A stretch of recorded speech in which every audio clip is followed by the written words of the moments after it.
Ladies and gentlemen, thank you very much for being here. For those of you who have not been, for those of you who might not have been in this building before, when we're finished with our session, or if we take a break, we'd love to show you around.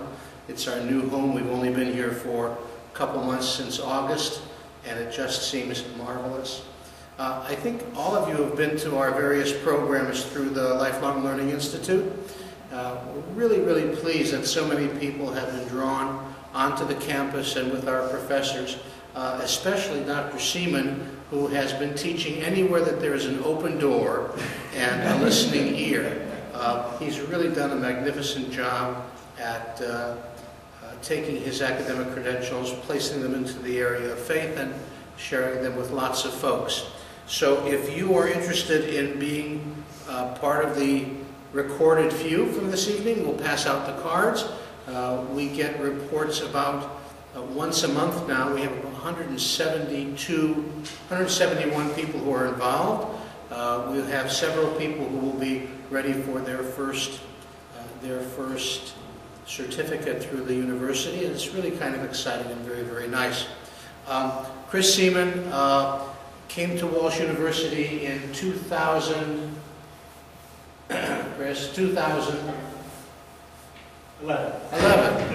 So while it sounds like a new hire, he has been just involved in a whole host of things academically and in terms of the university administration. His teaching on aspects of the Gospels has been remarkable. He knows this first century time and this area of the Second Temple period very well, and is well evaluated and very interesting to listen to. So without further ado, because I've ado enough, Dr. Christopher Seeman. Thank you. Well, again, thanks for coming to this at this late hour, and hopefully we will make it interesting 2 hours. I'm not going to talk for 2 hours. We'll have a lot of time for discussion and questions, and I'm sure you will have many of them. So I will do my best to answer whatever questions or comments you have. Again, I have to thank Rabbi Spitzer for inviting me to one of his other talks, which Rabbi Adlin talked at too. That was the Roman Jerusalem series, because finally I got to talk on something that I actually have studied. You know, that usually you have to talk about things that you haven't studied. But I got a nice chance to talk about the Jewish historian Josephus, who was our sole source for the first centuries BC and AD. BC, E, and C, if you prefer. And now I want to really go back to my key area of interest, which is the Maccabees. And the question is how you get people to come to a talk on the Maccabees. Most people are uninterested in the Maccabees. The rabbis were interested in the Maccabees. They liked Hanukkah, but not the Maccabees. So I tried to find a way to integrate this story of the history of Jews and Judaism during the first 2 centuries BCE with some fundamental beliefs that emerged out of this period. To give you an example, as Christians, we recite the Nicene Creed every time we go to church. And the last refrain of that statement of Christian belief is, I look forward to the resurrection and the life of the world to come, Olam Haba. So the very end of our confession is something that we hope for with Jews and Muslims as well. So it's a common element of our common Abrahamic faith. And on the Jewish side, I can invoke Moses Maimonides with his 13 articles of faith. It's not quite the same as the Nicene Creed, but of course there's a very important element in his principles of faith, which Jews share in common with Christians and with Muslims, and that is the Ani Ma'amin. I believe that the Messiah will come. Even if he tarries, I still believe he will come. This is something that we all wait for. We might have different ideas of who it might be, but we all agree that there is a Messiah coming. So these 2 central core beliefs of Jews, Christians, and Muslims, the belief in the resurrection of a final rectification of the problem of evil, and the belief in a coming messianic figure. these core beliefs emerged at the first historical evidence we have of these beliefs comes from the period we're going to talk about. So again, the answer of where did these beliefs come from? Well, the ancient rabbis would have said, well, this is what Moses revealed to us through his oral tradition at Mount Sinai, and so it comes from God. Christians would have said, Jesus revealed this to us, so did all the prophets and the law. But where do we, as historians, looking at this past, where do we first find evidence of a belief in the resurrection of the dead and the life of the world to come and of a coming Messiah? It comes from the first 2 centuries BCE. In other words, they're very recent developments of Jewish and later Christian and later Muslim faith. They're not ancient. They're not ancient. They're recent. And so what was it about these centuries that led to this profound transformation of belief, these profoundly new and powerful beliefs that came out of this period? Why? There's no better way to approach this than to look at the story of the Maccabees. Not that the Maccabees came up with these ideas, but they were present. They were witnesses, as it were, to the historical circumstances that gave rise to these beliefs. And so what I want to do in each of these nights, because we have tonight and then next week, I want to look at where do these beliefs come from. This week we're going to be looking at the belief in resurrection and eschatology, the life of the world to come, as a response, a Jewish response to persecution. A Jewish response to persecution. The first religious persecution in human history, perhaps, happened during the 2nd century BCE. And next week, I'll talk about, as the Maccabees were also part of this reaction to this persecution, they helped bring it to an end. The Maccabees, who were again the heroes of the Jewish people, they came to be their leaders. They came to be their rulers. And in time, they came to be fairly bad rulers. And as the way in which this family sought to legitimize its rule over the Jewish people received greater and greater criticism, we start to see texts, Jewish texts, not biblical texts, not in the Tanakh, but outside what would later become the canon of Scripture, Jewish texts from this period attesting to a reinterpretation of the Tanakh, of the Torah and the prophets, a reinterpretation of them with a view to this idea of a coming ruler who would look quite different from the rulers that they had at the time. The Maccabees are, in a sense, the foil against which, the primary foil against which the belief in a coming Messiah first emerges. So they go from sort of heroes to villains. But we will look at their whole story as a family, from their rise to their fall. And to step back again, where do these beliefs, where do any religious beliefs come from? They come from the life of religious communities. And so many of the beliefs of Judaism and of Christians come from sort of the cauldron of the 1st century CE, with the emergence of the rabbis as a movement and of the Christians as a movement. And these groups were, of course, reacting to other groups that existed at the time and, in fact, pre-existed them. We hear from our historian Josephus, as well as from the Gospels, as well as from some of the rabbis in the Mishnah, we hear about various Jewish sects or groups that were in existence in the 1st century CE, such as the Pharisees or the Sadducees or the Essenes or the Samaritans. Where did these groups come from? Most of them emerged, or at least emerged in the form that they come, packaged in the 1st century CE. They emerged during the period of the Maccabees. And they too, in some ways, are reactions, positive or negative, to the experience of first deliverance by this family of Jewish priests, and finally as reactions against their rule. So many of the ingredients that go into Rabbinic Judaism on the one hand and Christianity on the other are products of the history that we're going to talk about today. So that's our goal. Everything goes back to the Maccabees, or at least the period of the Maccabees. And at the center of everything is Hanukkah. I once had a student, I asked a student as part of a class to write a short essay on what Jews and Christians have in common. And the student actually apparently didn't do very much homework because she said, well, we both have holidays in December. Well, that's not wrong. But Hanukkah, what is Hanukkah? What lies behind it? Why is this the pivotal moment in the drama that's about to unfold? What we're going to do today is divide our subject between before Hanukkah and after Hanukkah, more or less. We'll go a little afterwards, actually. Because Hanukkah, the rededication of the Jerusalem temple in the year 164 BCE, marked sort of the high point of the career of Judas Maccabeus, Judas HaMaccabee, the hammer, is what he was nicknamed, because he hammered the enemies of Israel. And he was the leader who brought about this festival, which then got added to the Jewish calendar. And it is his life, which went on a few years after that, which really signifies what was going on at the time in the history of Judea, the province of Judea.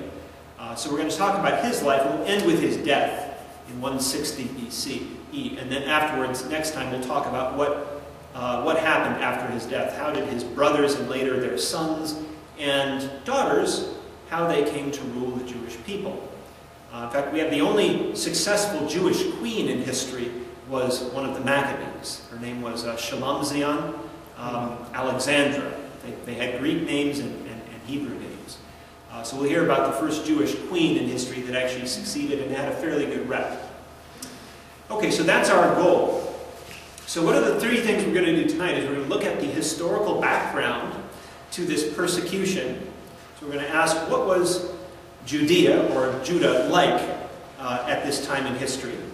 We're going to talk about the persecution itself, what brought it about, why it happened, and how Jews responded to it, and how this led to the crystallization of this idea of resurrection, the hope for the resurrection of the dead and a world to come. And then finally, we'll talk about the career of Judas Maccabeus.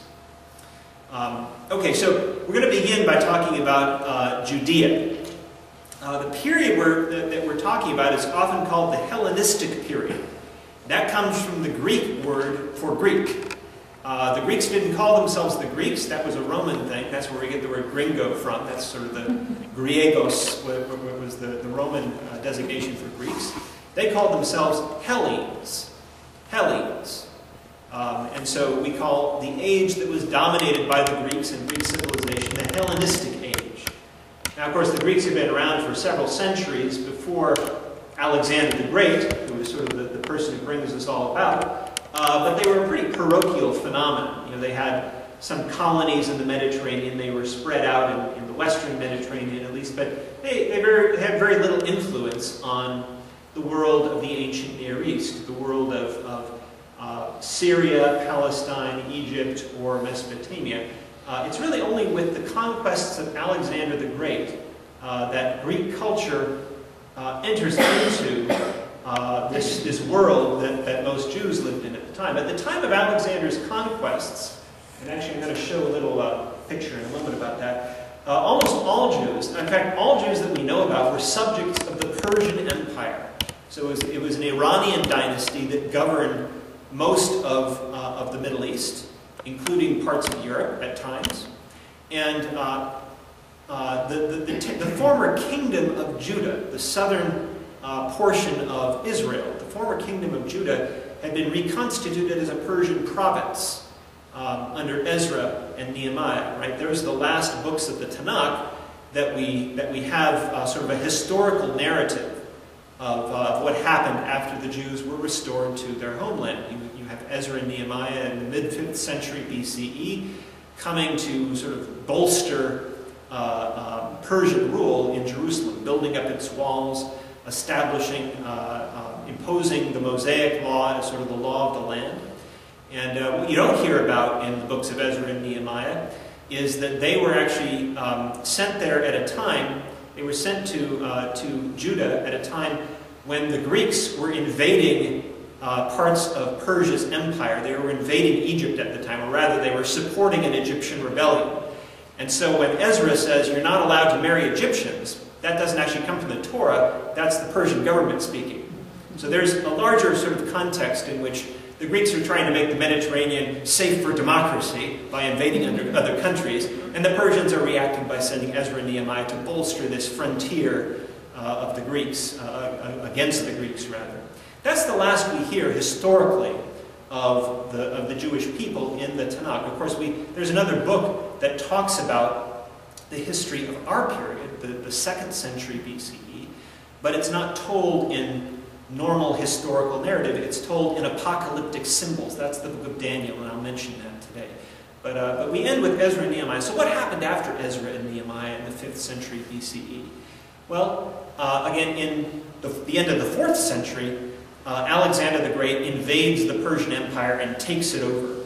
And one of the, and so all Jews who had formerly been subjects of the Persians were now subjects of Alexander the Great. This was 332 BCE, and he ruled until 323 when he died of fever in Babylon. He was great in some ways. He was a great military leader. He had some skills as a governor, but he made the very stupid decision of not appointing a successor, which meant that basically for the next half-century, the Middle East would be soaked in the blood of his generals fighting over turf, over who would basically control his legacy. The Jews, for the most part, probably escaped the worst ravages of this because Judea, as it was called by the Greeks, was off the beaten track. The only important parts of Palestine for a conqueror were the coastal strip alongside the Mediterranean, and also across the Jordan there was a royal highway that the great imperial powers used to go from north to south. And everything in between, namely the land of Judah, basically had no importance, and so generally they were able to escape the worst ravages of this. But let me say a bit about what we mean by Judea. And so I have a map here, a fairly poor representation, but it gives you something of an idea of what things looked like. So this is the world that we're going to talk about when we talk about the story of the Maccabees. Yehud, or Judah, was what the Persians called this province.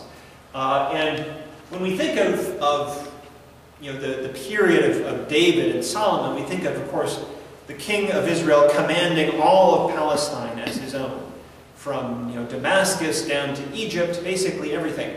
But when the exiles returned and were restored to their land by the Persians, they basically controlled an area a little larger than Stark County. So Judea, when we use the term Judea, what we mean is a territory about 25 miles wide and about 30 miles long. About 800 square miles. Stark County is 560, I checked. Or maybe 650, I don't remember. But it's not that big. You can walk across it in a day or so. So this is what we mean by the land of the Jews. This is Yehud, or Judah. It's this little sort of landlocked area here. And there were many other provinces around here that the Persians had sort of established, and the Greeks basically took over. There was Idumea in the south, where you have the descendants of Esau had migrated to, so he was also called Edom, and so they called this land Idumea, if you will. So you had relatives of the Jews down there. You had various groups to the east, as well as Jews. There were some Jews who lived to the east of Judea. We know this from papyri from this period. To the north was Samaria, the most important region in the area. Samaria was, of course, where the ancient kingdom of northern Israel used to be, which the Assyrians destroyed in the 8th century BC, a long time ago. But actually, we discovered, interestingly, from the work of Israeli archaeologists, that probably about 75% of the indigenous Israelite population were never deported from it. So actually, I think maybe 60 to 70,000 Israelites were living in that area. And at this time, we don't hear about them in the sources as Israelites. We hear about them in Jewish sources. They're called Samaritans. But these people they identified themselves with the Israelite past. They had their own Torah, which differed in some ways from the Jewish Torah. They worshipped God on Mount Gerizim, which is this little mountain up here in the middle of Samaria. And in fact, we happen to know archaeologically, thanks to the work of Israeli archaeologists, that they had a temple built there about the same time that that the temple of the Jews was being rebuilt in Judea. So you actually have a story of two peoples. And the Tanakh, being written from a Jewish perspective, largely ignores the northern neighbors. But there's an important population of Israelites living there. In fact, we know from inscriptions that they called themselves the Israelites who worship on Mount Gerizim. I'm bringing them up because they'll play an important role later in the story of the dynasty that the Maccabees found.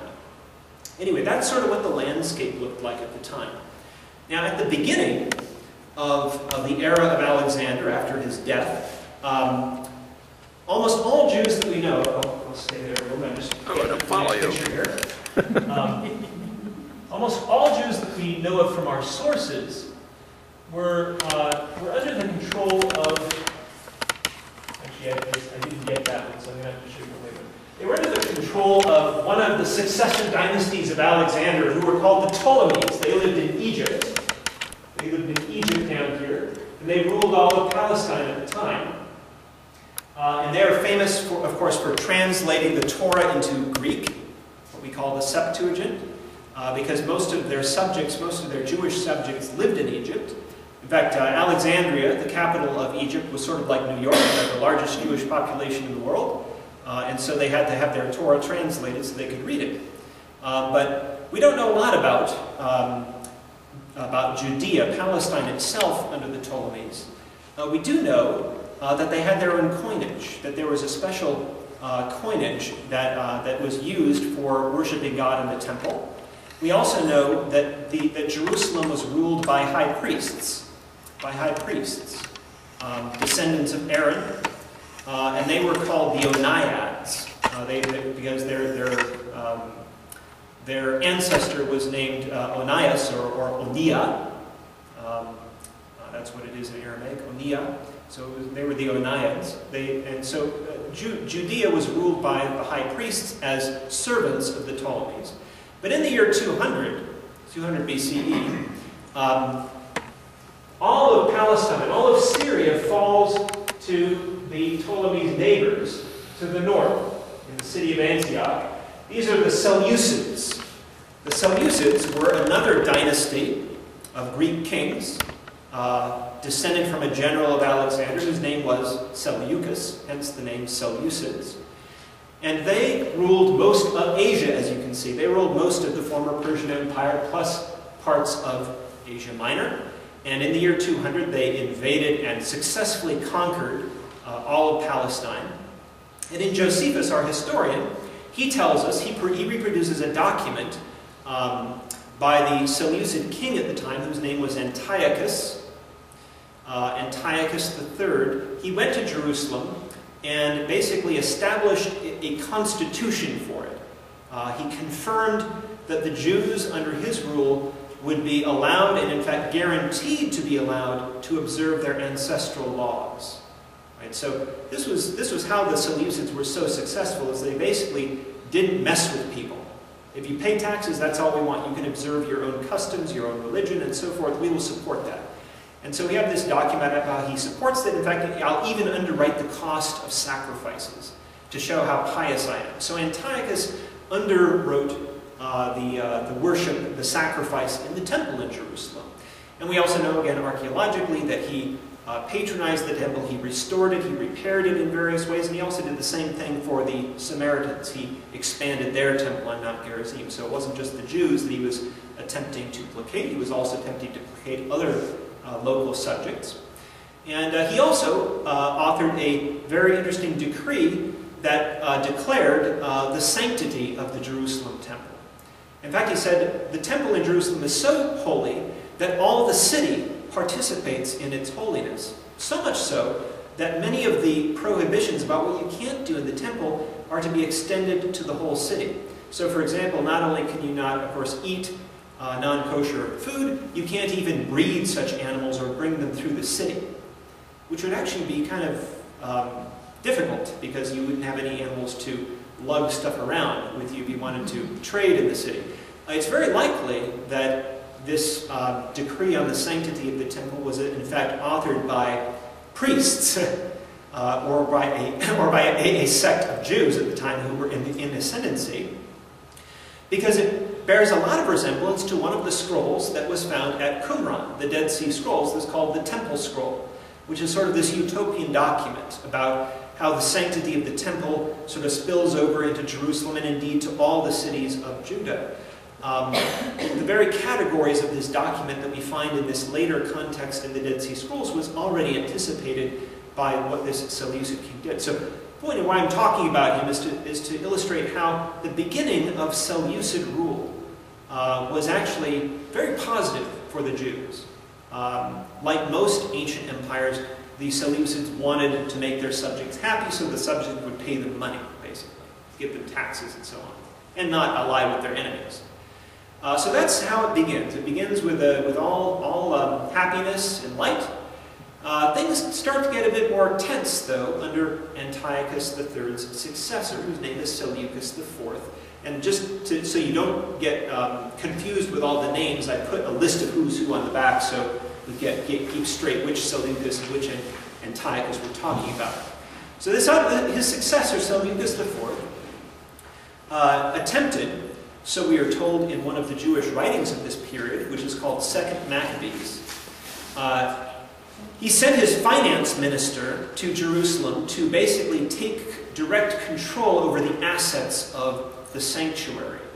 And the local priest there, whose name was Onias, didn't think this was a good idea. In fact, he said, it is unlawful for you to do this, to tamper with the role of the temple as a bank, because this money belongs to widows and orphans, and it is protected by God. You can't intervene.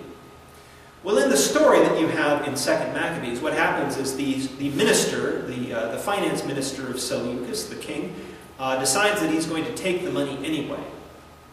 And as he enters in, according to the story, a light opens up, and two large sort of World Federation wrestlers come down, and they beat him to within an inch of his life. Of course, they're glowing. These are angels, right? They're sort of, they work out every day. And he is only saved by the intercession, the prayer of Onias. And the reason why, says Onias, is because if he dies, the king will interpret this as an act of rebellion, and then we'll be in trouble. So we'll save his life. And so the angels, after kicking him enough, they say, be thankful that Onias prayed for you, because otherwise you'd be dead. And so they say, go forth and proclaim that the God of this sanctuary defends his sanctuary. And so the minister is sent packing, unsuccessful, back to Seleucus. And the king says, why didn't you take the money? He says, well, the God of this place defends his temple. And he says, well, who should I send to get my money then? Sort of not getting the point. He says, send whoever you want to kill. Whoever you want to die, send there, and have that person try to violate the sanctuary. Well, it's a colorful tale. Is it true? Probably not. Probably not, actually, because actually just a couple of years ago, an important inscription was discovered in modern-day Israel, actually in the town of Mareshah, which is a Hellenistic Jewish settlement. And it is a decree from Seleucus saying that this is an empire-wide policy that he's putting in effect. And it is not to be gainsaid by any local people. So, in other words, tensions began to emerge between the government and the people. But even that, presumably there were some negotiations, they worked things out. When we get to the next Seleucid monarch, Antiochus IV, who is the villain of the story, by the way. Antiochus IV, again, doesn't begin in a bad way, but when he comes to power in the year 175 BC, Antiochus is approached, actually, by the brother of the high priest, Onias, the guy who prayed to save the life of that official. The brother of Onias, whose name is Jason, that's a Greek name. They had Jewish names too, but this was his Greek name.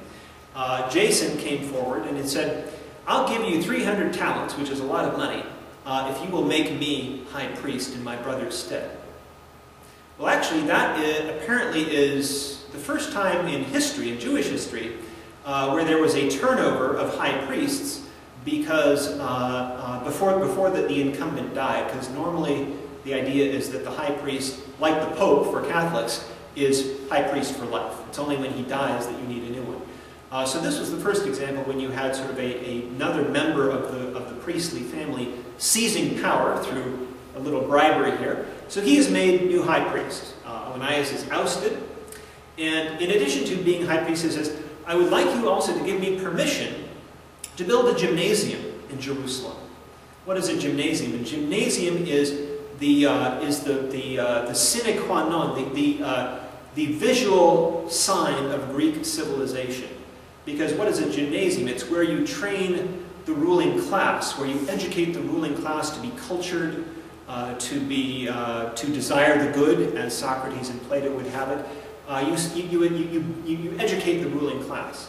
And of course, Jews have been living among Greeks now for almost a century. And so he says, please let me build a gymnasium in the city and enroll the Antiochenes in Jerusalem. Now, the king's name is Antiochus, and his capital city is Antioch. The Antiochenes in Jerusalem, we're not quite sure what that means. It could mean that Jason was saying, allow the constitution of Jerusalem to be changed to that of a Greek city. Or it could mean, give this new ruling class that I'm cultivating a special sort of civil status as Antiochenes, named after you. But in any case, there's this reform or an attempt to adapt Jewish life in Jerusalem to Greek ways. And our sources are very hostile about this. Our sources, there are two primary sources for this period. They're called 1st and 2nd Maccabees. They're Jewish works written at the time. They didn't make it into the Tanakh. They did make it into the Christian Bible. So they're part of the Christian Old Testament because Greek-speaking Jews read them as part of their Bible. And so since Christians were largely Greek-speaking, they adopted the canon that Greek-speaking Jews spoke, and so they got these books too. So that's how we know about these. Very likely, Jason was not attempting to subvert Judaism, but that's the way it's presented by our hostile authors. It's sort of like, you take sort of like a right-wing critic like Dinesh D'Souza, who argues that the reason why 9/11 happened is because Muslim fanatics were appalled by the moral laxity of American culture. So if we weren't so morally lax, bad things wouldn't happen to us. And the author of 2nd Maccabees says, because Jason tampered with the sacred constitution of Jewish life, bad things would happen later. Well, we know, of course, that's not why 9/11 happened, but cultural critics like to harp on things like that, and that's what 2nd Maccabees does. He says this was the beginning of the end. It was a slide, a cultural slide into oblivion. So then he tells this story about how Jason is himself outbid by another guy, Menelaus, who becomes high priest in his stead. So you get this sudden turnover of high priests against Jewish tradition, and Antiochus just wants his money. He'll make high priest whoever agrees to give him money. So you have Jews becoming more and more dissatisfied with their high priests, and the high priests respond with more and more repressive measures. Menelaus apparently had a small mercenary army in Jerusalem that he used to suppress all dissidents. And around this increasing tensions within Jewish society at the time, the high priests, this attempt to reform Jewish society, Antiochus is preparing to make war on his adversary, Egypt. He's planning to make war on his enemies, the Ptolemies. And during this campaign that he fights, we hear in the books of Maccabees, as well as in the book of Daniel, which symbolically talks about this, it says that Antiochus, after his first expedition to Egypt in the year 169, paid a visit to Jerusalem on the way back, and he let his soldiers run free and ravage the people. Why he was doing this, we're not sure, possibly because he was attempting again to give further support to his high priest, his high priestly candidate that he had put in office. But things got worse. After the second attempt to conquer Egypt, which failed, he turned on Jerusalem again, and this time he plundered the temple. So what his predecessor tried to do and failed, according to 2nd Maccabees, because God defended his temple, he succeeded in doing. With the complicity of the high priest, he went and he plundered the Jerusalem temple of all its assets, and did plenty of other bloodshed in the city to make his point. and then he returned to his capital of Antioch. But he didn't leave Jerusalem alone, he left a garrison there. So this was the first time that Jews had, in their holy city, had a foreign garrison, a military installation, a colony of foreigners, which would have been Greeks, Syrians, all sorts of folks. And this establishment of this sort of repressive military martial law in the city, in the year 168, this is when this happened, this led to a severe reaction. It led to a certain family of priests called the Maccabees, the descendants of, actually, they're also called the Hasmoneans, after their great-grandfather Hashmoni, caused them to leave the city to their hometown of Modane, which was in the countryside of Judea. That was in 168 BCE. And everything that happened, terrible as it seems, is perfectly explainable in terms of the mentality of a monarch. Right? If you think there's any opposition to your person in office, and you think there might be rebellion stewing against you, you're going to repress it, you're going to punish the people. And since he just lost, since he didn't succeed in conquering Egypt, you got to turn a defeat into a victory, so let's go victimize the Jews. Right? We defeated Jerusalem. We didn't get Egypt, but we defeated Jerusalem. So you have this narrative of increasing violence that is explainable in terms of the kind of the laws of warfare, the politics of the day. But then something new happens. In the year 167, the very next year, something new happens. Antiochus promulgates a decree which amounts to a repression of Jewish identity as such. It goes beyond anything any ruler had done to the Jews up till that time, that any ruler would have done to any subjects of his empire at that time. He actually tries to erase Jewish identity. And he did it in three ways. He did it in three ways. First of all, he transformed Jewish worship. He transformed the protocol, the sacrificial protocol of the temple in Jerusalem. According to one of our authors, 2nd Maccabees, he actually rededicated the temple to Zeus, to the Greek sort of chief god, Zeus. And he did the same thing to the Samaritan temple on Mount Gerizim. He rededicated it to a Greek god, and he, upon the altar of sacrifice in the sanctuary, he erected an abomination of desolation. That's what the book of Daniel calls it, and also 1st Maccabees calls it an abomination of desolation. That is to say, something that is so horrible that it makes people not go there anymore, that it prevents Jews from worshiping their God as they are supposed to. It may have been some sort of idol of some kind. It could have been another sort of mini altar put on top of the altar of sacrifice. Whatever it was something that was at the very heart, it struck at the very heart of what God commanded Israel to do in terms of worship. That was one thing he did. Another thing he did was he established, in contravention to the laws of Deuteronomy, other places of worship elsewhere in the province of Judea. Jews were commanded to burn incense at various places in their towns. They were to offer sacrifices in their towns, just like the high places of old that the heroes of the Old Testament, Hezekiah and Josiah, tried to stamp out. So in a sense, he's replaying a biblical narrative here of instituting idolatry. At least that's the way, again, the hostile authors are presenting this. That was the second thing he did. The third element was the most devastating. He forbade the circumcision of children. He forbade the circumcision of children so that they would forget the Torah. Anyone who possessed a copy of the Torah, which was burnt, would be burned along with it, or would be killed along with it.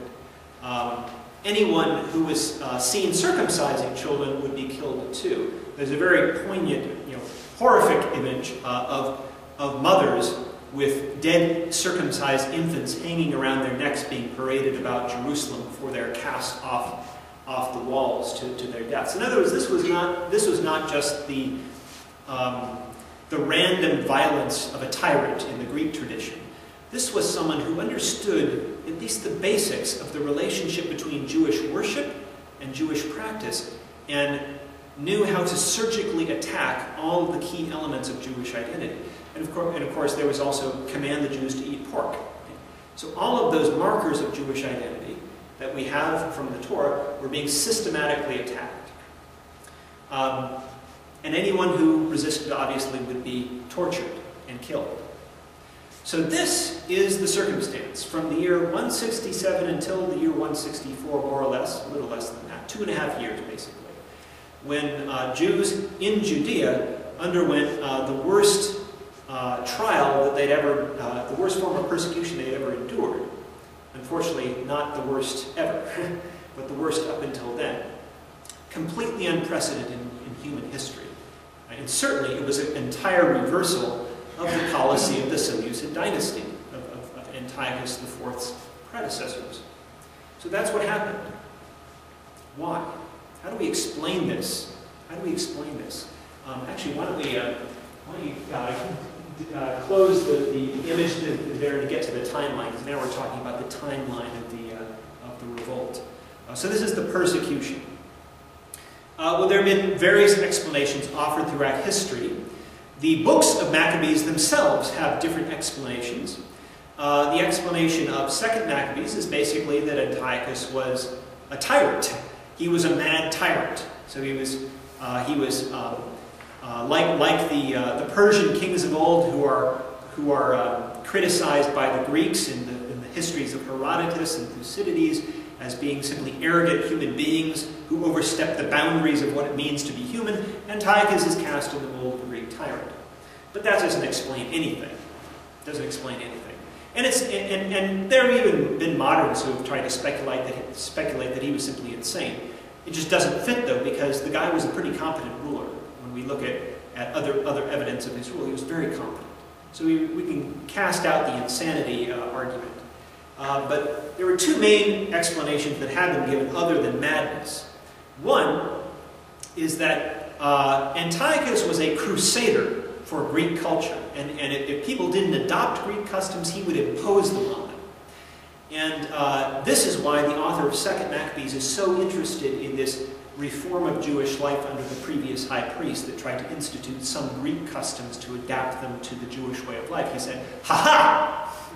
There was the beginning of our problems, and look what it led to." But again, there's a vast difference between Jews on their own initiative asking for imperial recognition of adapting their culture to the mores of the time, and an act of aggression, of state terror. They have no relation to each other.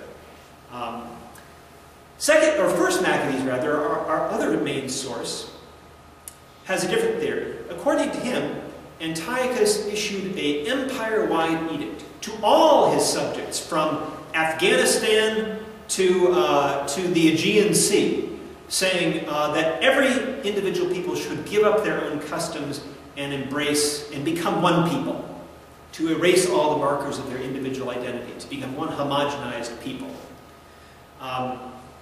And this plays very nicely into the view that 1st Maccabees has about the Maccabean revolt, which is basically saying all of the nations kowtowed to Antiochus' decree except for us. We alone stood up to him and succeeded. That's basically the Maccabean narrative of themselves. It's basically Deuteronomy. That's what the other nations do, but we are different. The problem is that we have no evidence for such an edict. And even if we didn't have evidence for the edict, we would at least expect to find in the archaeology and in the inscriptions of the time, in Mesopotamia, in other parts of the Seleucid Empire, we should expect to find people either doing what the king said or resisting him, like they did in Judea. But there's no evidence whatsoever. So this is a fiction of the author of 1st Maccabees. It never happened. So it's clear that whatever he was doing was targeted specifically at the land of Judea and Samaria, too, because a garrison was placed in Samaria, just as in Jerusalem, and there was an attempt to impose these same destructive measures on them as well. Interestingly, it did not affect Jews elsewhere in the Seleucid Empire. We know that Jews lived all over the Seleucid Empire. It didn't affect any of them either.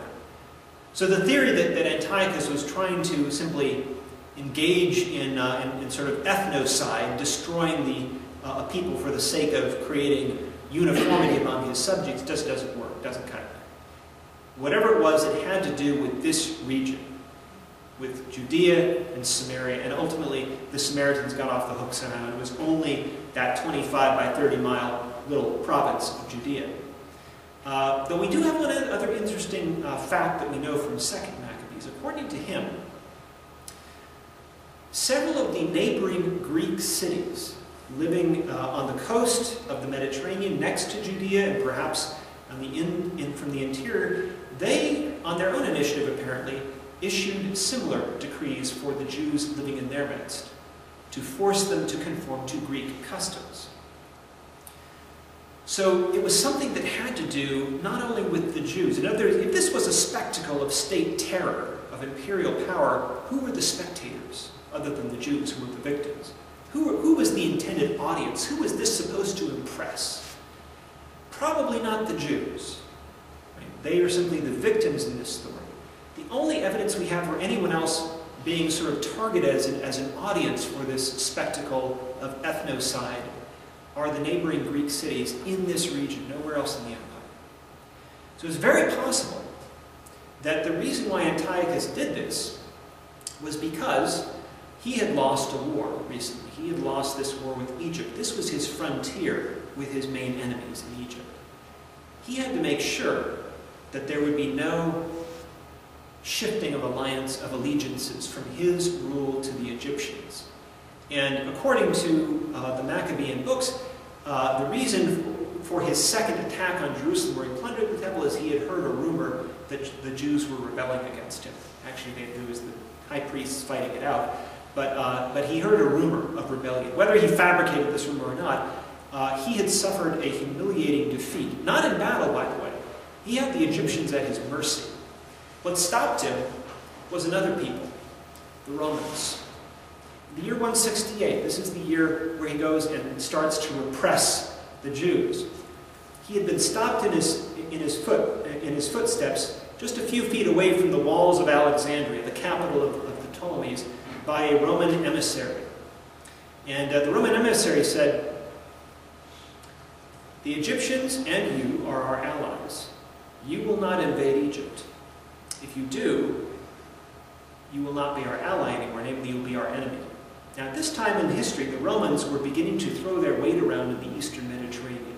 They had already waged 3 successful wars in Greece and had not yet attempted to rule Greece, but were basically attempting to be the world's policeman.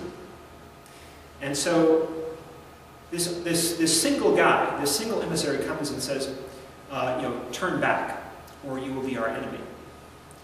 Well, Antiochus, who had actually spent most of his life in Rome as a hostage for the good behavior of his father, said, well, let me think about it a bit. What did the Roman ambassador do? He took a stick and he drew a line around Antiochus, a circle around him, and said, when you're ready to decide, you step out of that circle. Humiliating.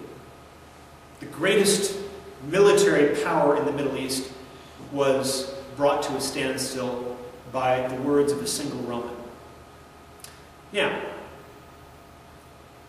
this needed to be spun in a positive way. This was damage control that Antiochus needed to deal with, because the worst thing that could possibly happen to a Seleucid monarch is that he does not conquer his enemy in battle, and he is shown to be fully autonomous within his own domain. So if he invades Egypt and loses, if he invades Egypt and a Roman ambassador says go home and he does, that's a signal to all 25 or 26 of his provinces that you can rebel. The Seleucids had constant problems with rebellion because it's such a huge empire. How do you hold all this together? You have to be constantly running around conquering people. And if you fail to conquer, your reputation is on the line. So, this is the context in which Antiochus begins to, beat down the Jews for supposedly rebelling against him. He stamps out any sign of dissidence in the region, and then, just to show how powerful he is within his own realm, he attempts to eliminate Jewish identity. Now, the Jews were well known for being very stubborn and very loyal to their traditions. If he can subjugate the Jews, their spirits, if he can break their spirits, that is a true sign of power. It would have erased the infamy of being turned away from Egypt by the Romans. And that might also explain why these other Greek cities in the region were being encouraged to pass similar legislation against the Jews. In other words, his Greek subjects, which were the ones that really mattered, they were being encouraged to participate in an act of suppression. Right? For Jews to be Jews, to defy the king's command is to defy the king's will. So if we also participate, if we as Greeks participate in the subjugation of the Jews, we're showing that we are good Seleucid subjects. So this whole thing can be interpreted, in a sense, in the light of Antiochus' propaganda needs at that point in history. He needs a victim.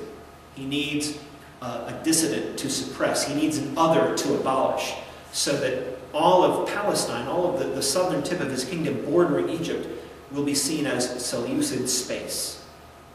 Not space that he shares with any other authority but his own. This is at least a recent explanation that's been given, and I think it's a very persuasive one. All this was not lost on the Jews, actually. Our third source for this persecution is the book of Daniel. Daniel chapters 7 to 12 are a commentary on the experience of Jews during the Hellenistic age, from Alexander the Great until Antiochus IV, this guy that we're talking about.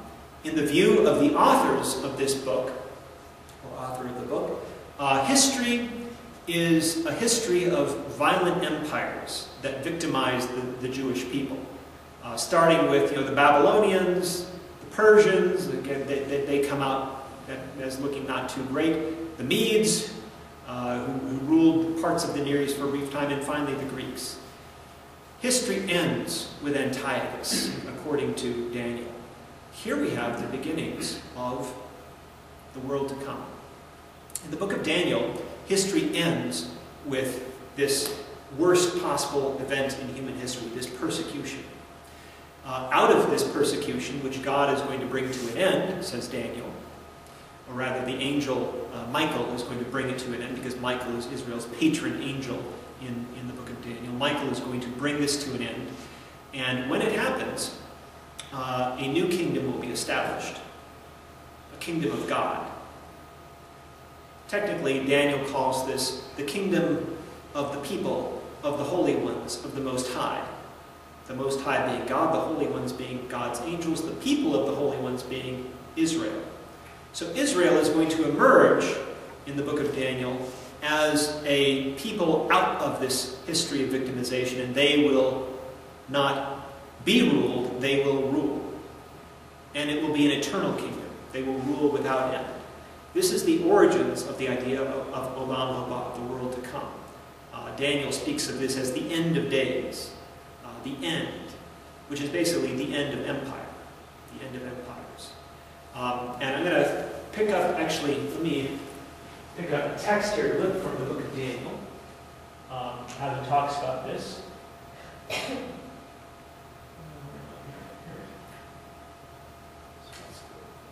Scroll down a little here. Here we go.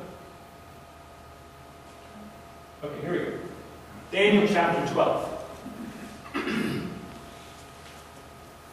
At that time, that is the time of the persecution, Michael, the great prince, the protector of your people, shall arise. There shall be a time of anguish, such as never occurred since nations first came into existence. But at that time your people shall be delivered, everyone who is found written in the book. This is the book that we talk about during the 10 days of awe and all that. Many of those who sleep in the dust of the earth shall awake at this time, some to everlasting life and some to shame and everlasting contempt.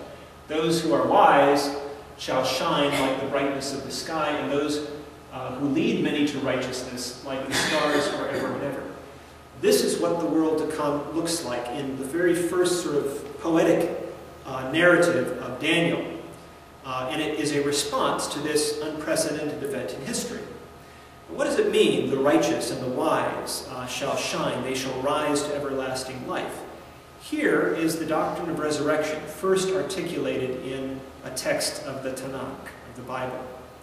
And to get a fuller view of this, of what this doctrine, this understanding looked like at the time, we need to look at the diaries, if you will, of the victims of Antiochus, the martyrs, those who were tortured and killed for their refusal to give up their identity, to give up their allegiance to the Torah.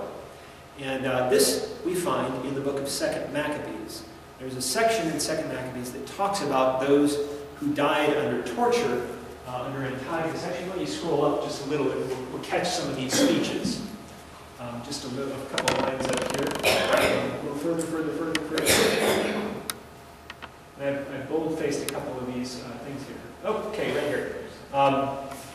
We have a story of 7 brothers and their mother who die defending their faith.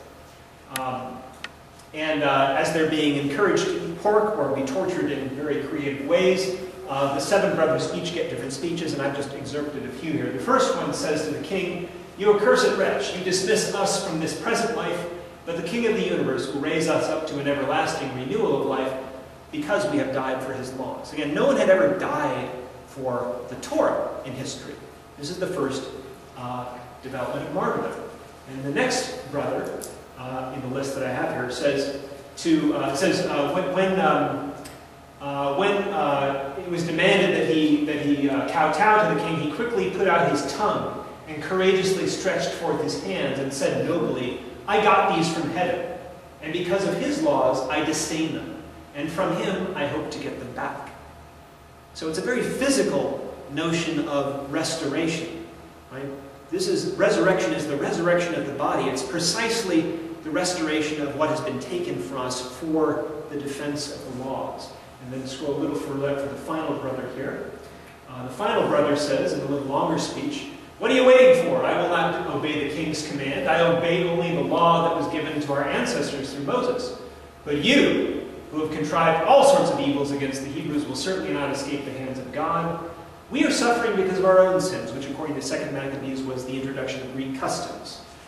"We are suffering for our own sins, and if our living Lord is angry for a little while to rebuke and discipline us, he will again be reconciled with his own servants. But you, unholy wretch, you will not be saved in the judgment of God." I'm paraphrasing here.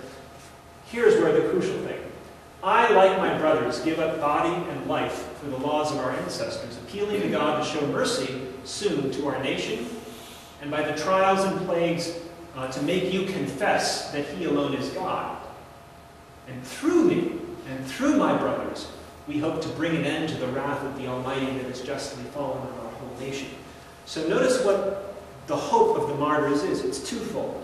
The first is that God, being a just God, will restore to us what has been unjustly taken from us. Resurrection of our bodies. Precisely what has been mutilated by what is being mutilated by the tyrant. That will be restored to us individually.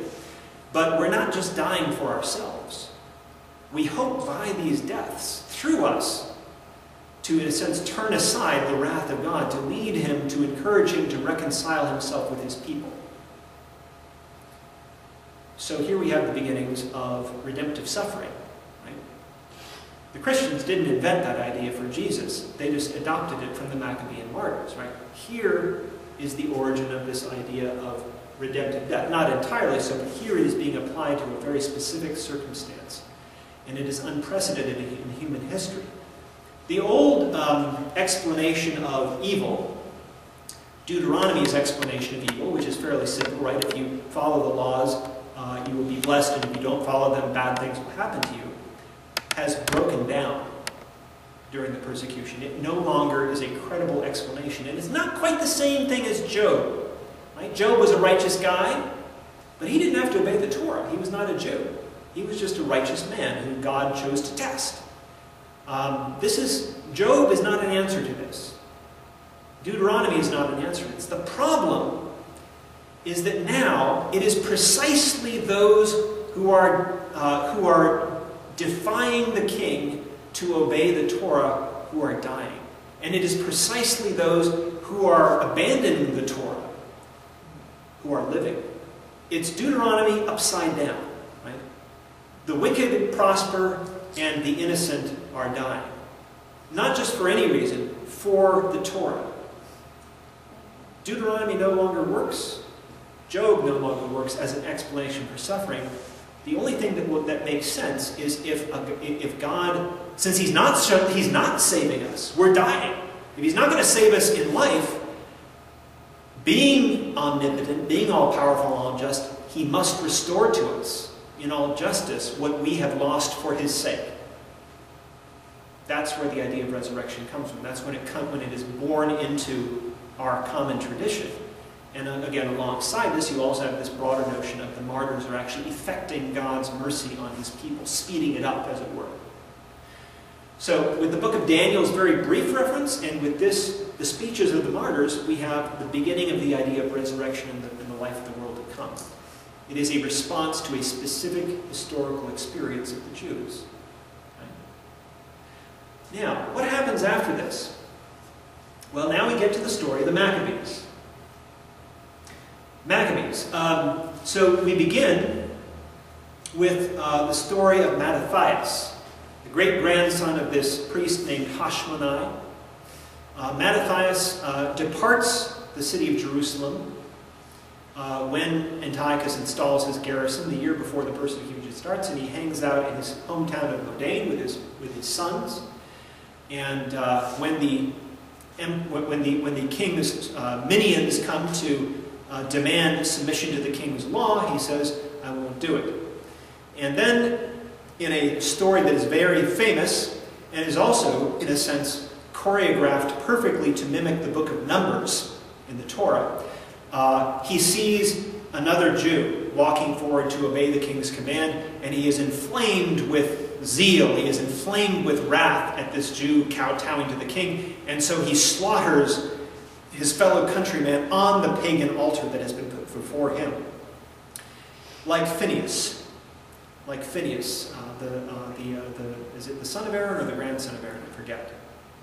But in the book of Numbers, the priest, Phineas, when the Israelites are worshiping other gods by having sex with women from other tribes, Phineas, the priest, sees an Israelite male bringing this pagan woman into a tent to consummate their nuptials, and he is inflamed with wrath at this because God is sending a plague upon the people. He's destroying his own people for this act of idolatry. So Phineas grabs his spear, skewers the two lovers, and it says the plague was stopped.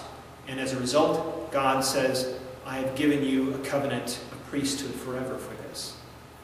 You have earned your right to be a priest because you have saved the people, you've reconciled the people, you've stopped the plague." Actually, there's plenty of incidents where the priests do this in the Torah. Earlier on in Numbers, when God is ready to wipe out the Israelites, Aaron stands between the living and the dead and stops it by performing his rituals. So this is an Old Testament story. It's a story from the Torah, which is being retold now in this new situation. But what is new is what happens afterwards. After Mattathias guts the idolater, he then calls out to everyone in the village and says, "Whoever is zealous for the Torah, come after me. Come after me." And then they, like all the movies of Braveheart, Lion of the Desert, name your native uprising, in history. They go to the wilderness. They form a guerrilla band like David of old. They fight against the oppressor. This is the beginning of the Maccabean revolt. And interestingly, it's also the words of Jesus. Many people don't notice this. But in the Gospels, when Jesus says, "Whoever would come after me and would be my disciple, let them deny themselves, take up their cross, and follow me." When he says, "Whoever would come after me," he's echoing the words of Mattathias. It's a call to holy war, basically. So Jesus was not, he may have been a pacifist in practice, but he was not a pacifist in his notion of the kingdom of God. He's very much in this line of Mattathias. And the stories about the Maccabees are largely modeled off of the stories of the judges, in the book of Judges too, who also call people to follow after them in defense of Israel and their God. So that's the beginning of the Maccabean revolt. How did this response to the persecution relate to the deaths of the martyrs? First and Second Maccabees and Daniel have different answers to this question. According to First Maccabees, the martyrs were a tragedy. Their deaths were meaningless.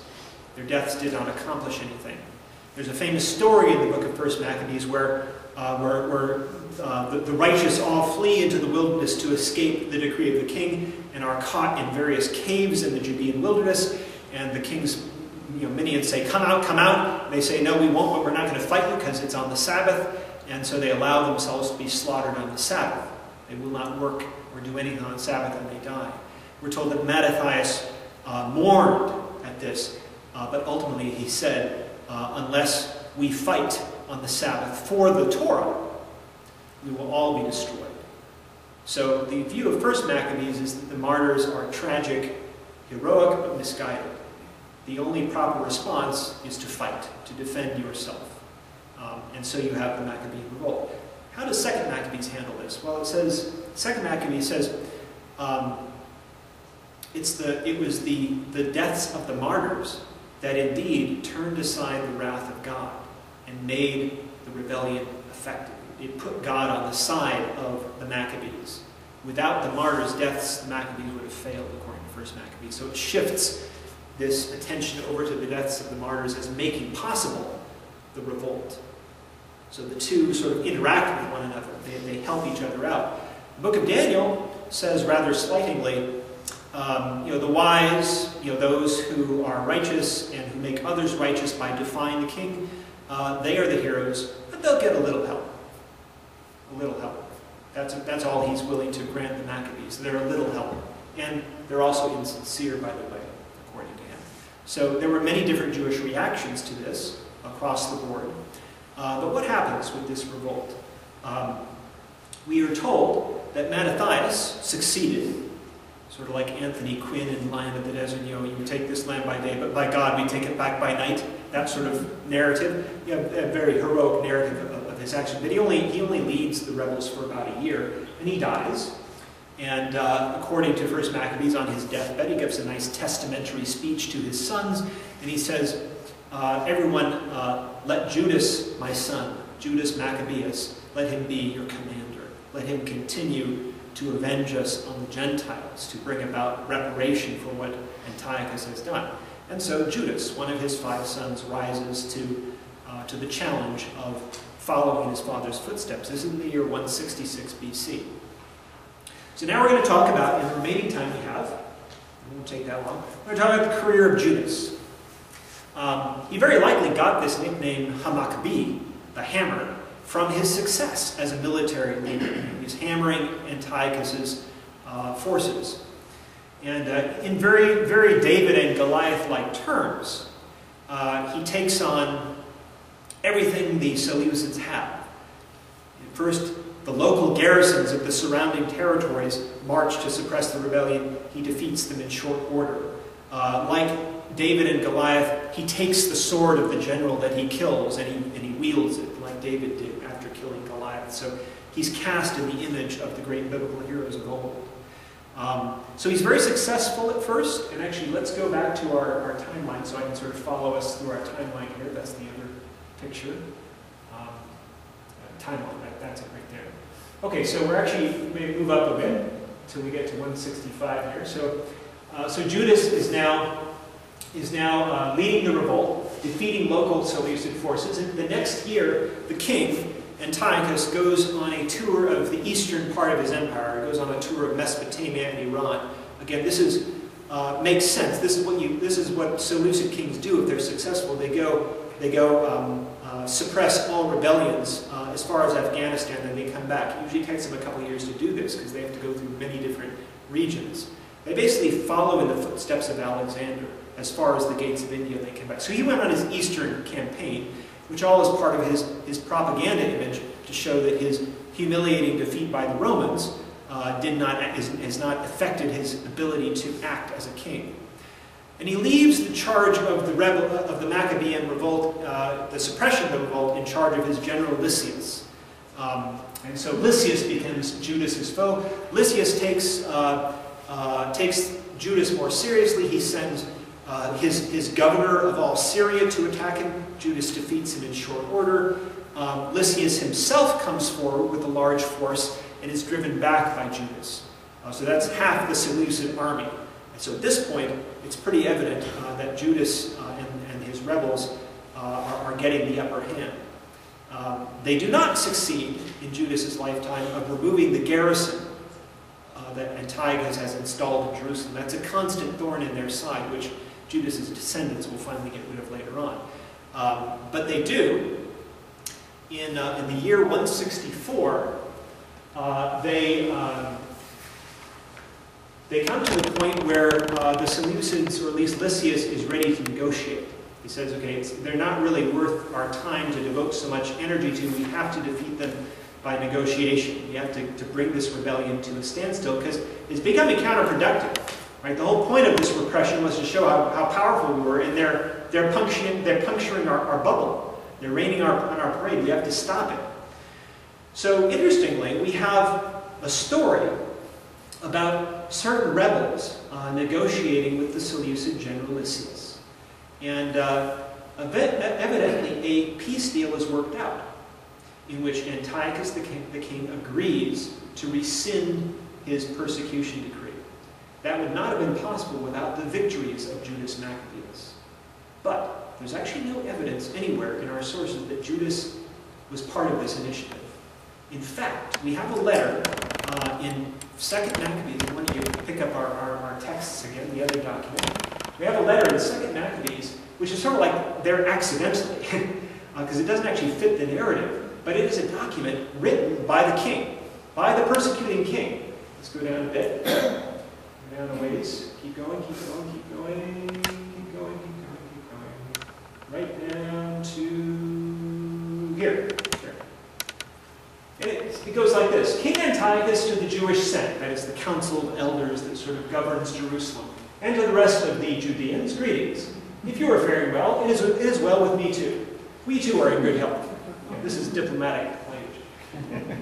Menelaus, that high priest that he appointed, Menelaus, has made it known to us that you wish, by returning to your homes, that is, say, by stopping rebelling, to attend to your own affairs. So you wish to end this rebellion, this war. Therefore, whoever returns home by a date will have my assurance without fear that the Judeans may use their own foods and laws just as they formerly did, and that none of them will be disturbed in any way concerning the things done in ignorance. Like, I really didn't know I was doing this, but I have also sent Menelaus to encourage you. Farewell.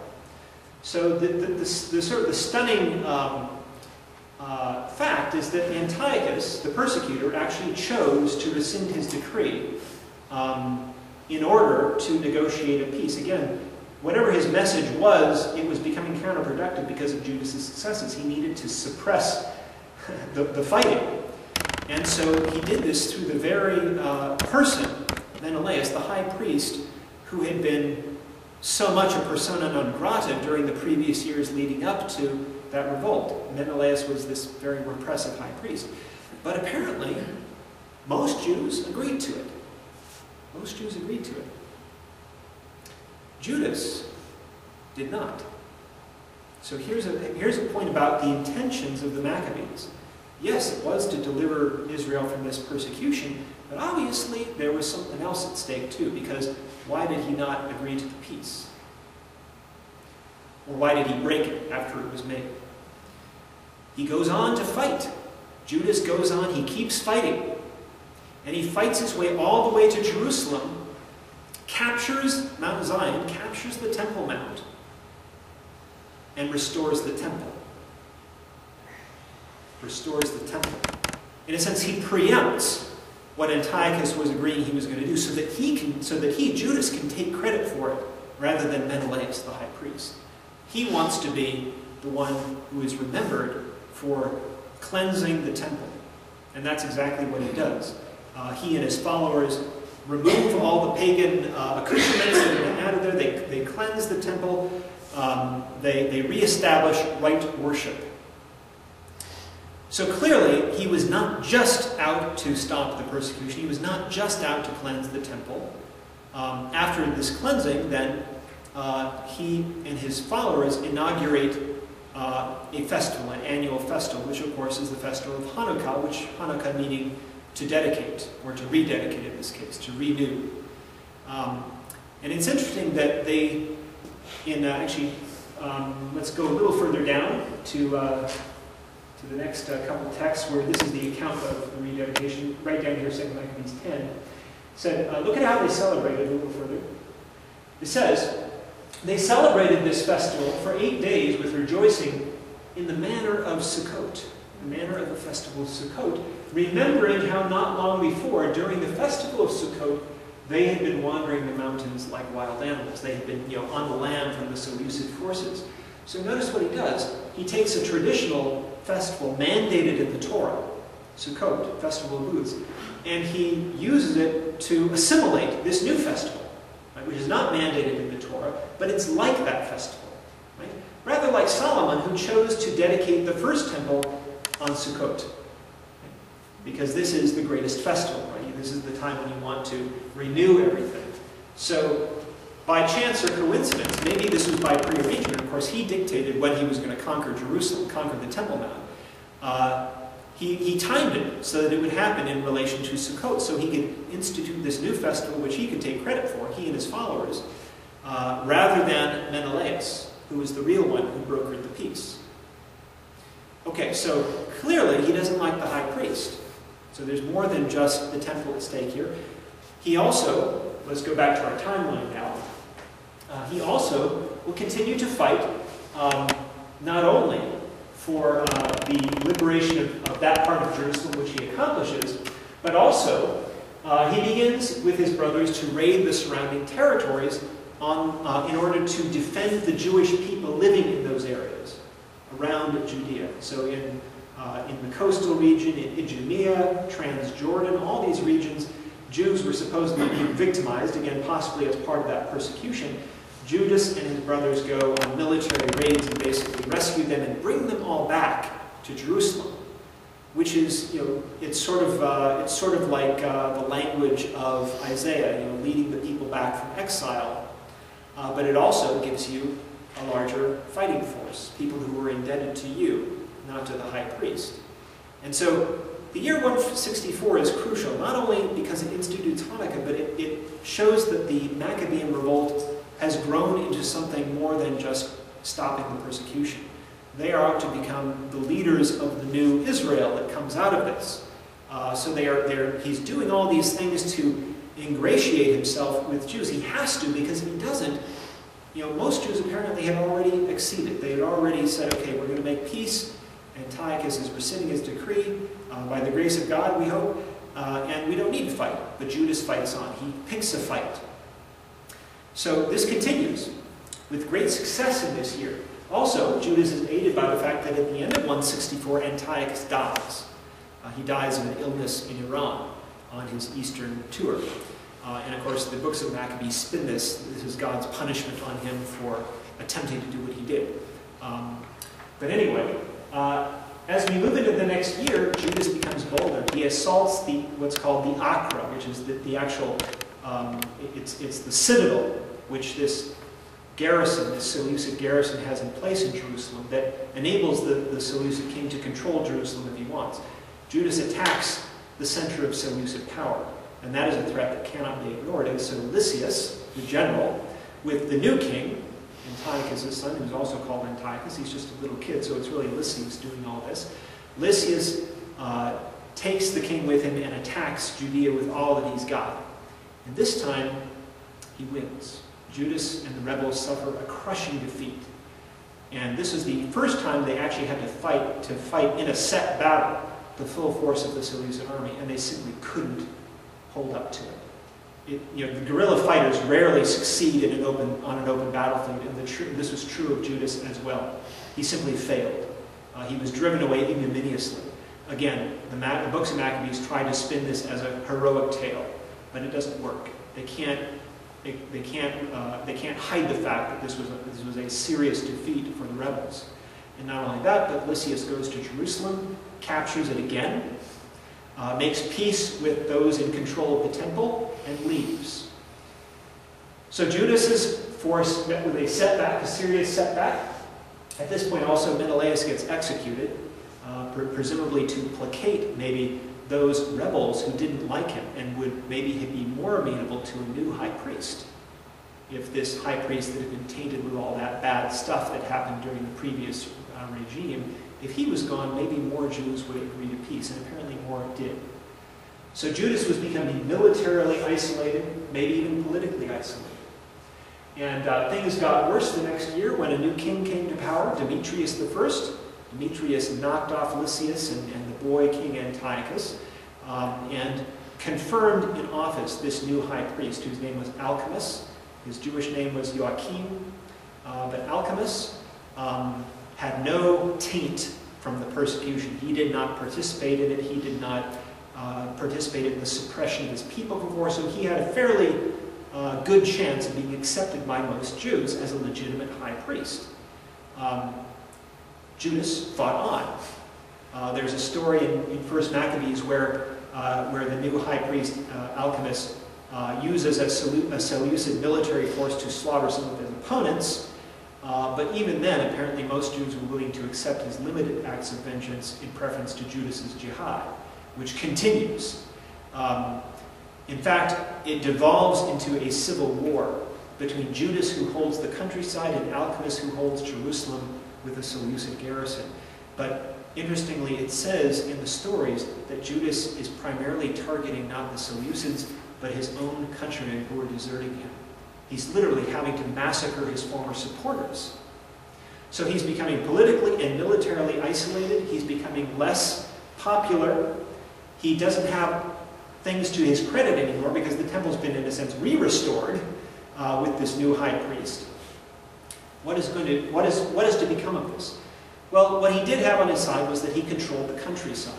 Alchemist could not effectively lead the Jewish people if he was a prisoner in Jerusalem. And so Alchemist had to call up to the king several times and say, send more troops. We've got to get rid of Judas. He's rebelling against you. And so he sends more troops. He sends a general named Nicanor. Nicanor, important name because there's a Jewish festival named after him called the Day of Nicanor. Nicanor, the Seleucid general, attempts to negotiate with Judas, actually. Alchemist would have rather had him kill Judas, but he tries to negotiate. And according to 2 Maccabees, Judas agrees to make peace, but not without a price. According to this deal that he makes with the Seleucid general, I will stop fighting. I will, throw down my arms and live a peaceful life if I am made the successor to Alchemist. Now, what does that mean? That doesn't necessarily mean that Judas was saying, when Alchemist dies, let me be high priest. What he was saying, we actually hear in other Jewish sources, I think rabbinic sources actually, of a second high priest. Basically, it was sort of an auxiliary high priest. But the current high priest couldn't officiate in his role for whatever reason, illness or whatever. He had a deputy, a backup. And what happened was Judas, who had recaptured the Temple Mount, was saying, make me the deputy high priest for Alchemist. I control the temple. He can't do anything without my permission. And so they actually made peace. Judas got something that he wanted, legitimacy. And he got it through the Seleucid government. Alchemist, however, knew that this spelled doom for him. And so he called up Antioch again and said, hey, Demetrius, your general is not following through with his orders. And so the high priest sabotages this peace so that he can get rid of Judas. And so it comes to a fight between Judas and Nicanor. Judas defeats Nicanor, slays him. Supposedly Nicanor, in preface to this fight, threatened to destroy the temple if they didn't surrender Judas to him. Well, Judas cut off his hand and his head, and he pinned them to the wall of the citadel, which was still held by the Seleucids, saying, this is what will happen if anyone threatens the temple. So again, it's a propaganda victory for Judas. This is called the Day of Nicanor. It's a Jewish feast mentioned in Megillah Tanait, a rabbinic document. And interestingly, let's go to our text again, where it talks about this. Got plenty of time still, good.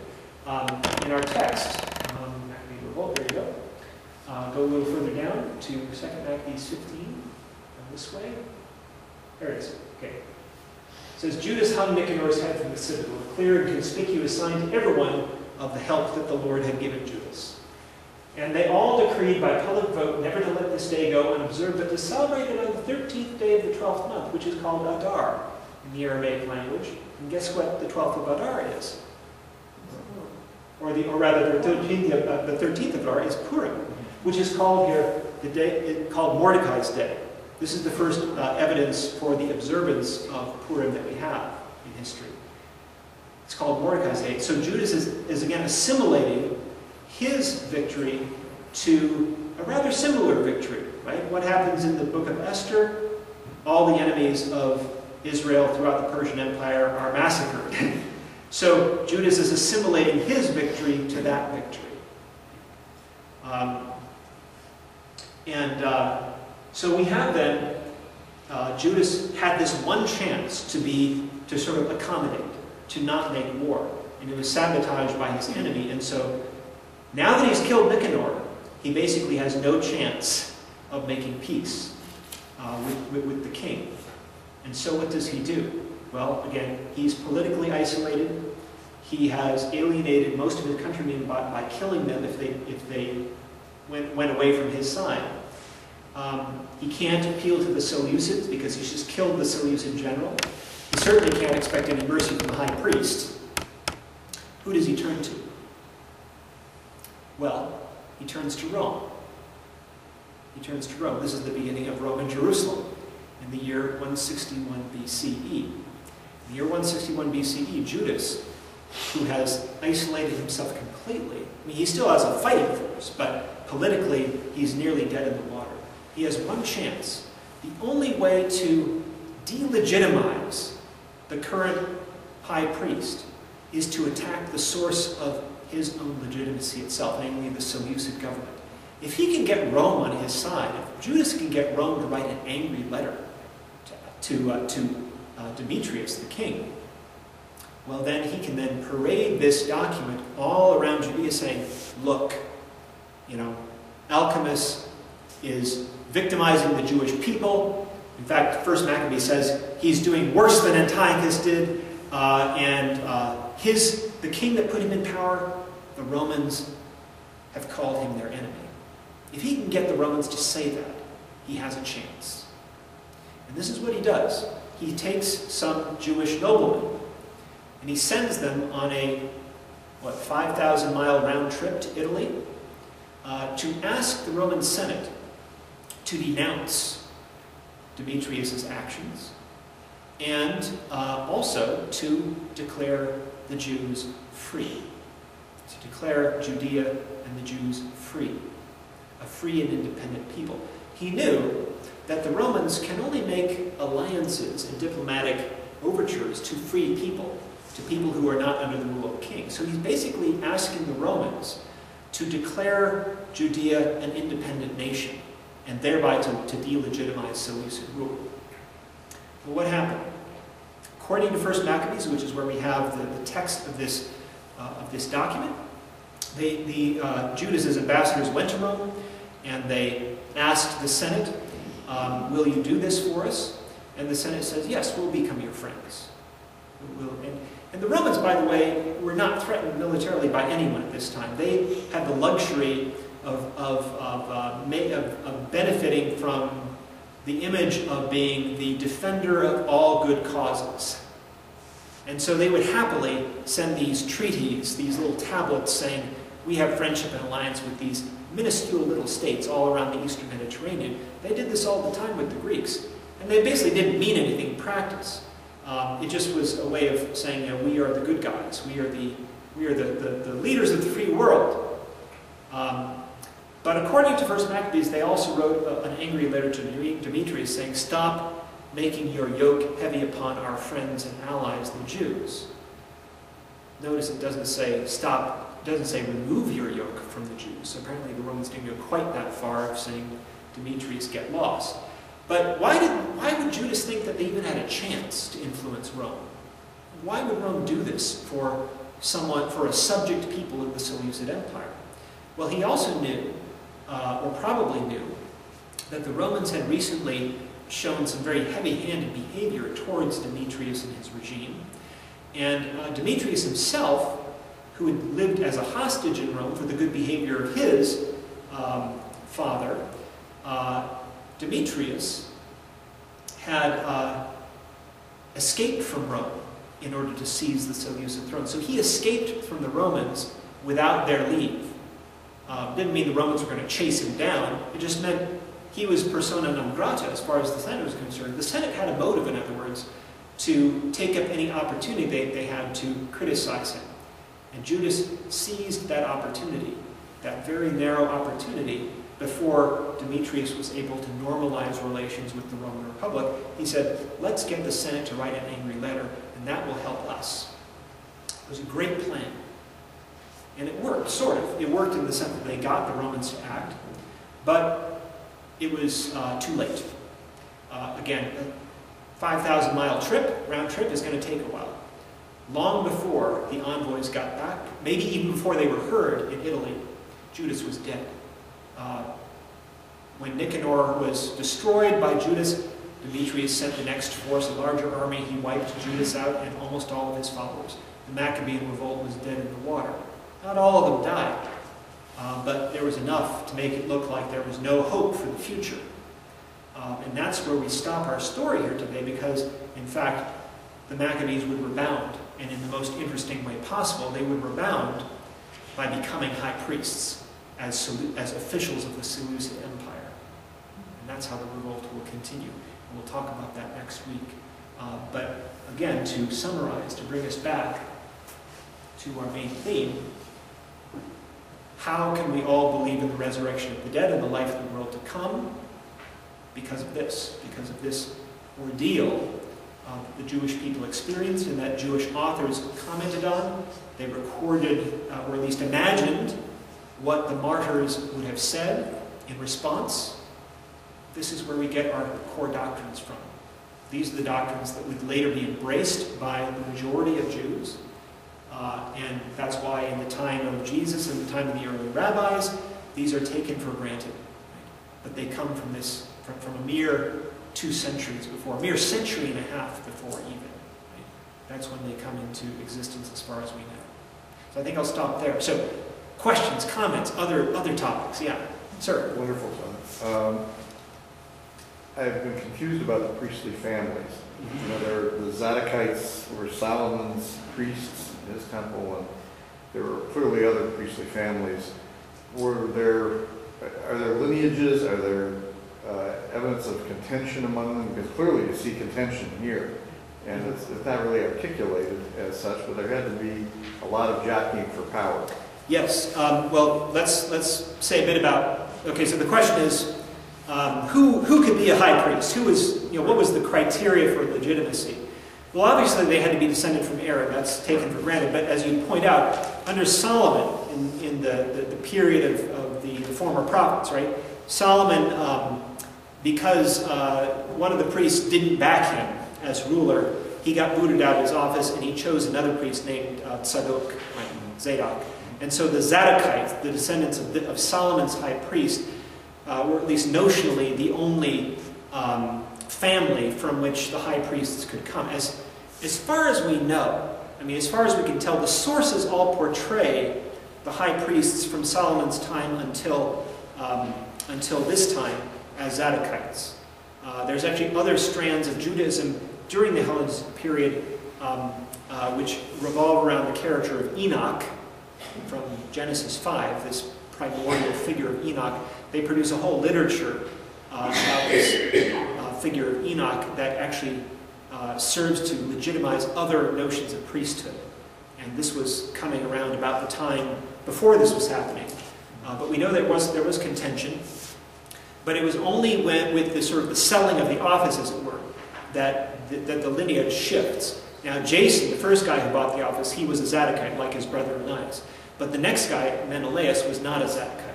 There's differences in the manuscripts of what his lineage was. One said that he was of an Aaronid lineage. Another one said he was from the tribe of Benjamin. So how did that work? We're not sure which. These are all hostile sources anyway. But he was clearly out of left field. Menelaus was. Alchemists were simply told that he was an Aranid, and that was good enough for most Jews of the time. And again, Mattathias and his sons, they were all Aranids. They were of a different lineage than Sadok. But that, when you raise that, the contention, that is going to be sort of the central issue of how the Maccabees rebound. How do they rebound from this low point that Judas had reached? How do they recover their image as the liberators and leaders and defenders of their people? We'll see they ultimately do it by redefining the high priesthood as an office of merit rather than lineage. Now, still, you have to be Aranid, but they redefine it as a merit-based institution. And that is how it eventually succeeds, and it'll eventually sort of lose that sense of being, we're high priests because we deserve it, to we're high priests because we claim to be kings too, and kings have the right to appoint successors. So the Maccabees will also become kings and appoint their own successors, or more specifically, the widow of the previous king will appoint the successor. And so the whole issue of legitimation, how do they legitimize their priesthood, how do they hold on to it, is one of the driving forces of the history of the Maccabees after the death of Judas. But yeah, that's a really good question, and we'll see more of it next time. So, yes, other points? I might have missed this, but when you said that the death of the deaths of the early martyrs gave rise to the notion of redemption, what hard evidence do you have? Did you say well, okay, so what hard evidence do we have that the narratives of martyrs here gives rise to the idea of redemptive suffering?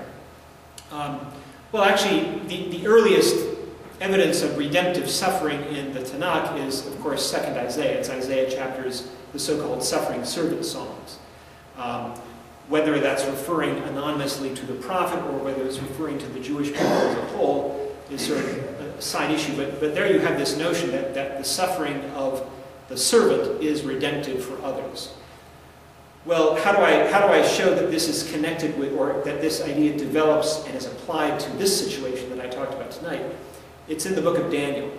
The writers of the book of Daniel, the people who sort of stand behind it, they called themselves the Maskilim, which is translated in our translation the wise, but literally Maskilim means those who make other people wise, those who teach them why they must resist this attempt to erase the laws and to erase Jewish identity. And the language that they use when they say those who will make many wise, that's a paraphrase of Isaiah 52 to 53, which is the suffering servant sign. They identify themselves with the suffering servant. And so in their deaths, they see themselves, they're interpreting that text with reference to themselves. And on the other hand, we have the martyrs from 2nd Maccabees, who at least are invoking this idea. The last brother again says, it is through us that the suffering of our people is going to be brought to an end. So it's in hints. It's in hints and allusions, but it's the first evidence that we have of that. We really don't know how Isaiah 52 to 53 was read and meant at the time of its writing in 538 BCE, when I suspect it's a reference, a general reference to Israel, because the suffering of the servant is all in the past. Right? All that's in the past. It's a retelling of the story of Israel leading to the exile and finally the restoration from exile. So the rebirth of the servant, it operates similar to the metaphor in Ezekiel about the bones of the people acquiring flesh again. So I suspect that that's what's going on there. But here we have, in a sense, real concrete individuals during the Maccabean or the persecution who are seeing themselves in the description of that servant. And so that's why the martyrs can say, you know, our deaths are a reparation for the sins of our people. That's why we have hope that this persecution will end and that we will be raised from the dead, and that again, in the words of Daniel, you know, the end of empire will come, right, now. It's very possible that Daniel was written before the death of Antiochus, because the only part that doesn't really, of its prophecies, that doesn't really conform to history is how Antiochus dies. According to Daniel, the evil king is going to die between the holy city and the great sea, namely between Jerusalem and the Mediterranean. And he died in Iran, in exactly the opposite direction. That may mean that the prophecy was made before Antiochus actually died at the end of 164, Or it could simply mean that Antiochus' death is being assimilated to some pattern of the death of a tyrant. In the Greek historian Herodotus, the second Persian king, Cambyses, who is presented as a mad tyrant, dies right where Daniel says the king of the north, Antiochus, is going to die. So it could be that he does know how Antiochus dies, but again, he's recasting it in the image of the death of the Greek tyrant, perhaps. Thank you. But again, so that's a long-winded answer, but it's a very important question about how do we see here the birth, or at least the development, the crystallizing of this idea that will become so important to Jews, Christians, and Muslims in later history. Yeah. Other questions or comments? Yeah. You mentioned how when later on in the story, in the history, Judas was out doing battle with other Jews. Yes. The inaugural story about the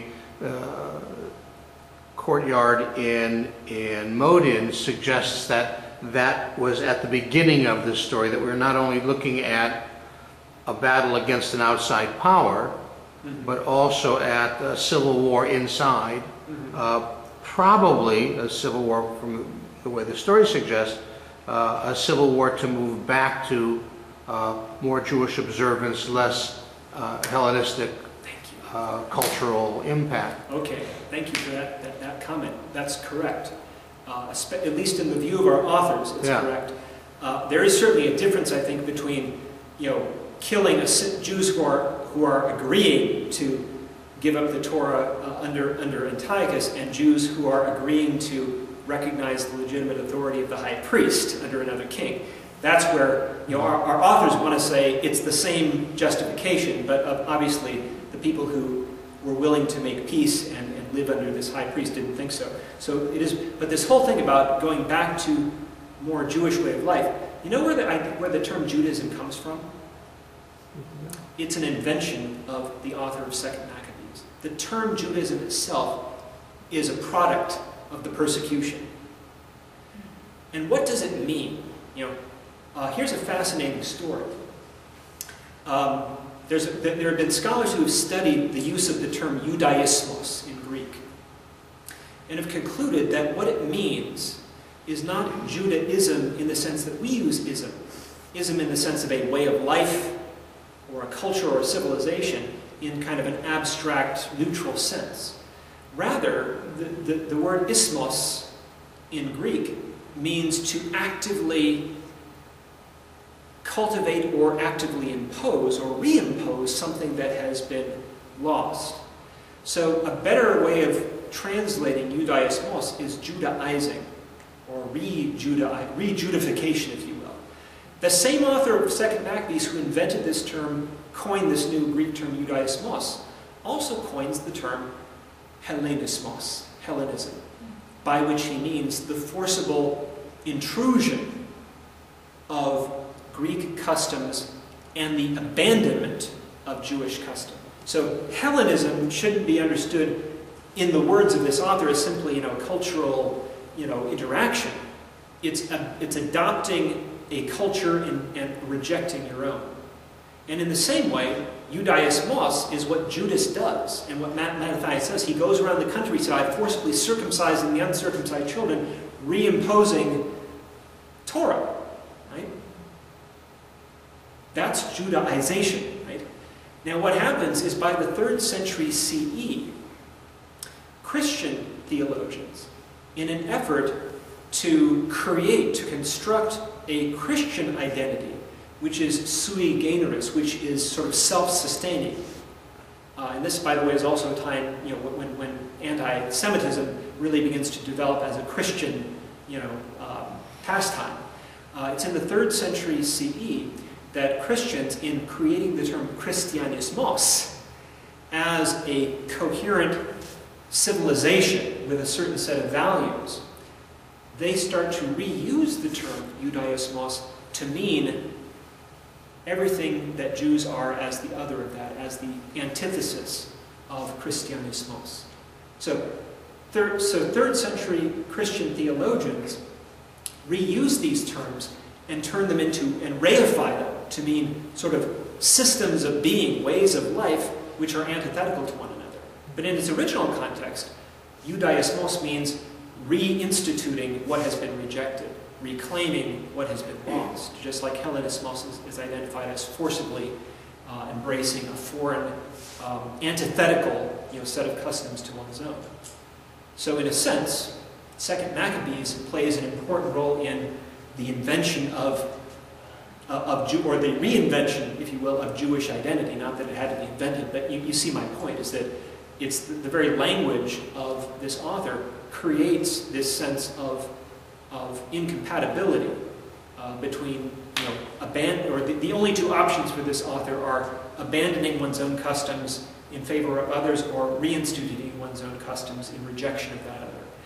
Jason, the high priest, probably didn't think he was compromising Jewish identity. In fact, there's nothing in the description of what he does that violates any law of the Torah. Very likely, like other Jews living in Hellenistic culture, especially the Jews in Egypt, we know they happily embraced the forms of Greek, the idioms of Greek culture, the forms of Greek life, without any sense that they were abandoning or making a choice between being Jewish or being Greek. It's only as a result of this particular, violent collision, because of the political meanings of embracing or rejecting customs, that you have this sense, again, of the clash of civilizations in terms of Greek versus Jew. It's created by this experience. It certainly helps to explain, for me in a deeper way, what the rededication of the temple was about. It was the same act as the whole war was about. Exactly. It's that restoration, that reclaiming of that which has been rejected. And of course, many Jews, were probably most Jews, except the very minority who agreed to the king's commands. We never hear about it again, really. Most Jews probably rejoiced in that was the height of Judas's the sense of being a true liberator of the people. And that's why he had to do stuff like this to continually keep this notion of this is worth fighting for, even though the king has already rescinded his decree. We need to keep fighting. We need to keep identifying enemies for us to fight, so that we can oppose the people we want to oppose, who is the high priest. So it's pretty clear that Judas, when he sends his message to Rome saying, "Make us a free people," he probably already has that in his mind. When he's rededicating the temple, when he attacks the Acra, the Seleucid garrison, he clearly wants to go beyond simply a restoration of the status quo. But at the same time, by virtue of the fact that he made that truce with the Seleucid officials, he was also willing at that point to work with the Seleucids. So I don't want to present him simply as an opportunist, but you can see how his mind's working here. He's seeing possibilities, and certainly thinking in Jewish terms. Is this the redemption of Israel? The restoration of sovereignty to us, which Daniel prophesied. And all this. He's thinking about the possibilities, but ultimately he's a victim of those possibilities. His brothers, however, will make much more headway in this direction, and they will attempt to recraft and succeed in creating an independent Jewish state.